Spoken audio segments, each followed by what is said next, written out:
Tänases saates tutvume Läti terapeudi ja kunstniku Oleks Ausersiga. Ta on kasvanud arstide ja füüsikute peres. Temast sai hõbedakunstnik. Juba lapsest peale on ta tundnud suurt huvi meditsiini ning psühholoogia vastu. On õppinud ja kasutab oma töös nii Hiina, Tiibeti meditsiini, Shaolini munkade teadmisi, hüpnoteraapiat, ka kvant- ja metafüüsikat, eriti torsioonvälju.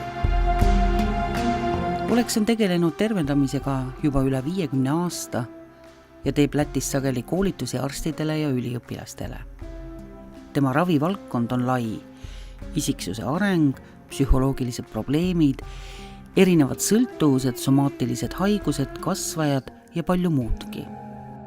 Oleks annab saates mõned kasulikud nõuanded, näiteks kuidas vett juua nii, et kaal langeks. Näeme tema hõbeloomingut ja saame osa tema maailmavaatest.